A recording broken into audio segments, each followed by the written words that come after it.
오늘 있었던 정치권 뒷이야기 들어보는 정치 톡톡 시간입니다. 국회팀 박자원 기자와 함께합니다. 박 기자, 이준석 국민의힘 대표와 이태규 국민의당 의원이 이 단일화 결렬과 관련해서 서로 막 공방을 벌이고 있단 말입니다. 지금 이 상황 우리는 어떻게 해석해야 됩니까? 네, 앞서 보셨겠지만 국민의힘 내부에선 안철수 국민의당 대선 후보와의 단일화를 놓고 의견이 아주 엇갈리고 있습니다. 안 후보와 과거 당을 함께 했었던 인사들 위주로는 안 후보와 단일화를 하더라도 실질적으로 국민의힘 득표율 상승에 도움이 안 된다는 주장을 하고 있고요. 반면에 반드시 단일화를 해야 한다고 주장하는 의원들은 승리 패배 위험성을 줄여야 한다고 말합니다. 선거에서 큰 표 차이로 이겨야만 선거 이후 170석인 거대 민주당에 맞서서 국정을 운영할 동력을 확보할 수 있다는 게 그 근거입니다. 윤석열 후보가 이재명 후보를 15% 차이로 현재 제압하고 있다고 한다면 굳이 우리가 단일화 추진 운동을 할 필요가 없는데 이 박스권에서 위험하기 때문에 결국은 안철수 후보와의 단일화를 윤석열 국민의힘 후보는 아직 구체적인 입장을 내놓지 않았잖아요. 네. 국민의당은 협상 가능성은 열어놓되 지금처럼 이준석 대표가 계속 도발을 하면 이야기하기가 곤란하다는 입장입니다. MBN 취재 결과를 보면은 그 양측의 협상 그 분위기가 감지됩니다. 네, 일단 어제 그 불씨를 키운 거는 안철수 후보 부산 유세에 갑자기 나타난 서병수 국민의힘 의원이었잖아요. 네네. 깜짝 연설을 해서 안 후보와의 친밀감을 강조했었죠.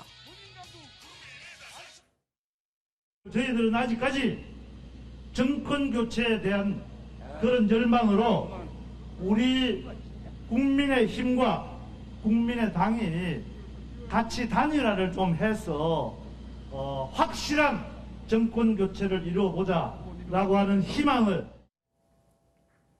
오늘 MBN 취재에 의하면 국민의힘 한 중진 의원은 양 후보를 모두 접촉한 결과 윤 후보는 이번 주말까지 시간을 달라고 했고 안 후보는 만날 용의가 있다는 식의 답변을 했다고 했습니다. 그러면 아직 단일화에 대한 불씨는 살아있다고 봐도 되겠네요. 네, 아직 살아있는 건데요. 하지만 민주당과의 연대 가능성도 동시에 살아있는 겁니다. 네. 앞서 리포트에서 보셨지만 민주당은 위성정당 폐지, 그리고 중대선거구제 도입, 책임총리제까지 만지작거리고 있습니다. 안 후보의 새 정치와 일맥상통하는 제안이고 당장 지방선거에서 국민의당이 제3당으로 발돋움할 수 있는 계기가 될 수 있습니다. 안 후보는 상대편에 대한 신뢰가 중요한 사람인데 이재명 후보의 진정성에 더 높은 점수를 주는 것으로 알려져서 결과를 예단하긴 힘든 것 같습니다. 그러니까 이번 주말이 결국 야권 단일화의 분수령이 될 듯합니다.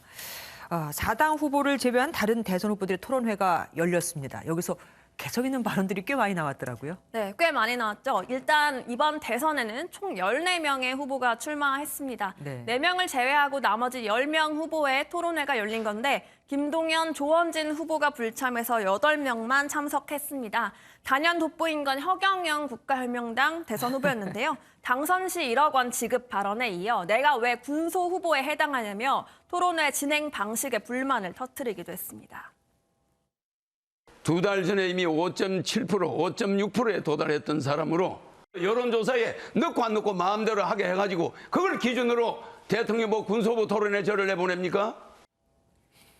네, 허 후보는 또 박정희 전 대통령에게 받았다는 혁대를 꺼내 보여주기도 했는데요. 혁대면 허리띠요? 네, 이런 가운데 또 19대 국회의원 출신으로 나온 김재현 진보당 후보는 노동중심 대한민국을 만들겠다며 거대 양당 후보 비판에 앞장섰습니다. 재벌 중심의 대한민국을 노동 중심의 대한민국으로 기득권 거대 양당이 손조차 댈 수 없는 불평등한 구조, 그걸 깨뜨리겠습니다. 이어 오근호 새누리당 대선 후보는 4.15 총선 부정선거 의혹부터 거론했습니다.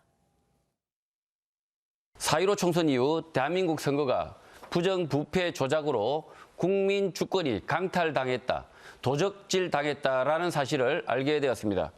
야바위 거짓이 난무하는 범죄 선거를 국민의힘의 호남 구애가 지금 대단하지 않습니까?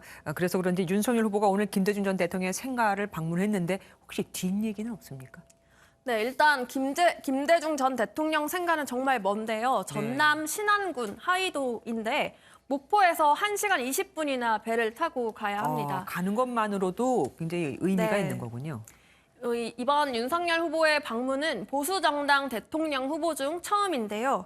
이 갈 길이 너무 멀다 보니 수행기자 50명 중에 2명만 동행했습니다.